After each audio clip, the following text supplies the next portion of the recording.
हेडलाईन्सचे प्रायोजक आहे NBC bearings, लांब पळण्यासाठी। उद्धव ठाकरेंना बाळासाहेब ठाकरेंचा वारसदार मानता का? देशात 2024 ची निवडणूक शेवटची निवडणूक असणार का? संपादक उमेश कुमावतांचे सवाल आणि पंतप्रधान मोदींचं उत्तर। पंतप्रधान नरेंद्र मोदींची राऊंड टेबल महामुलाखत आज रात्री 8 वाजता। TV9 मराठीच्या मुलाखतीत बाळासाहेब ठाकरेंबद्दल बोलताना पंतप्रधान मोदी भाऊक। मीनाताई ठाकरेंच्या आठवणींना मोदींकडून उजाळा। पहा रात्री 8 वाजता मोदींची महामुलाखत TV9 मराठीवर। TV9 ला दिलेल्या मुलाखतीबाबत पंतप्रधान मोदींचं ट्विट। रात्री 8 वाजता TV9 वर 7 भाषांमध्ये पंतप्रधान मोदींची विस्तृत मुलाखत पाहता येणार। श्रीकांत शिंदे आज उमेदवारी अर्ज दाखल करणार। अर्ज दाखल करण्यापूर्वी मुख्यमंत्री उपमुख्यमंत्र्यांच्या उपस्थितीत श्रीकांत शिंदेंकडून शक्ती प्रदर्शन।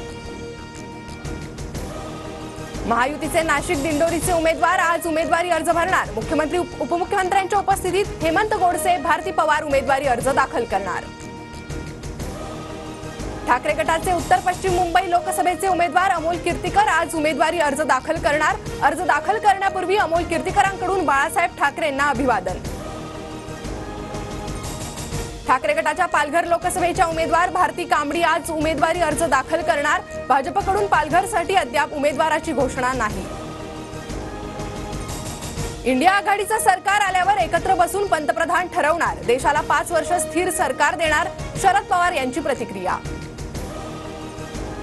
धर्माच्या आधारावर आरक्षण ही संकल्पना आम्हाला मान्य नाही। मोदींनी जरी धर्माच्या नावावर आरक्षण दिलं तरी संघर्ष करू, शरद पवारांचं मोदींना उत्तर।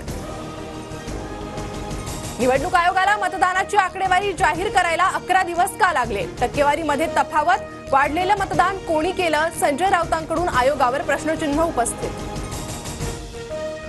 सांगली लोकसभेच्या जागेवर चर्चा न करताच निर्णय झाला। सांगलीच्या जागेवर उमेदवार जाहीर झाल्यानंतर आम्हालाही बातम्यांमधून समजलं, शरद पवार यांचं वक्तव्य। सांगलीत भाजपचे 2 उमेदवार, एक काका आणि एक दादा। संजय राऊतांचा विशाल पाटलांना टोला। 2 उमेदवारांसाठी काल योगी आले होते, उद्या भोगी येतील।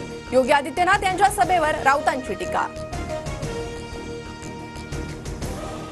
हेडलाईन्सचे प्रायोजक आहे एनबीसी बेरिंग्स, लांब पळण्यासाठी।